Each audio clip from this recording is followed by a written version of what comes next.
Partita li qed għal interess kbir. Partita li se tkun qed tara ground mimli bin-nies, partitarji libsin il-kuluri aħmar u iswed fuq naħa u aħmar u isfar fuq in-naħa l-oħra. Interess li ma bħalu għall-logħba tas-Sibt f'dik li jaftara l-ground nazzjonali f'Taqali mifquh, xi ħaġa li ilha snin ma sseħħ. Iżda x'wassal għal din il-logħba?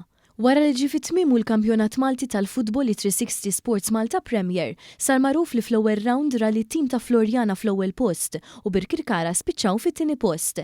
Filwaqt li fil-closing round Sliema Wanderers ġew l-ewwel segwiti minn Hamrun Spartans. Il-ħadd li għadda labu Birkirkara kontra Sliema Wanderers, bit-tim Karkaris joħroġ rebbieħ fl-aħħar sekondi tal-logħba wara li l-partita marret fil-ħin barrani b'gol ta' top scorer tal-kampjonat Maxwell Maja. L-għada imbagħad Hamrun labu kontra tim ta' Florjana bil-Ħamruniżi joħorġu b'rashom mollija wara loti tal-penalties. L-eroj għall-Ħamruniżi kien il-goalkeeper Henry Bonello li spiċċa jsalva żewġ penalties. Lejla din il-finalissima bejn Hamrun u Birkirkara, iż-żewġ coaches u captains rispettivi ta' Hamrun Spartans u Birkirkara indirizzaw lill-midja il-ġimgħa filgħodu.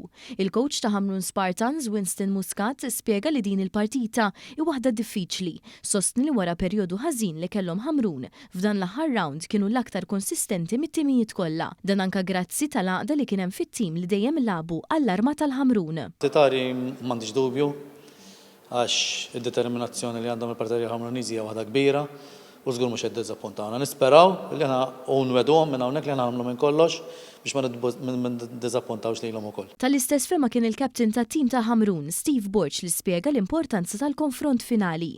Min-naħa tiegħu il-coach Taljan ta' Birkirkara, Stefano De Angelis, spjega li għalkemm ilu sena f'din il-kariga f'pajjiżna ma jaħsibx li se jkun fil-finali faċli u l-partitarji se jkollhom irwol importanti ħafna. Male che domani, come sempre, i nostri tifosi saranno il nostro 12° uomo in campo perché quest'anno ci hanno supportato in tante partite, anche nei momenti di difficoltà ci sono stati sempre vicini, quindi credo che domani saranno quelli che faranno anche la differenza e ci daranno una mano in più a questa spinta finale che speriamo ci porti alla vittoria finale. Bħalu l-kapten ta' Birkirkara Alex Satarjano spjega li kemm għalih kif ukoll għall-bqija tal-plejers fl-iskwadra il-finalità da il-ikbar logħba fil-ħajja tagħhom. Bekk kollox jinsab lest, żewġ timijiet iżda wieħed biss se jitla' fuq il-pedestal tal-glorja. L-aħħar daqqa balluna l-istaġun b'forma differenti li tana ħafna stejjer u issa wasal biex jagħti l-aktar waħda kruċjali, jiġifieri min se jkun ir-re tal-futbol Malti.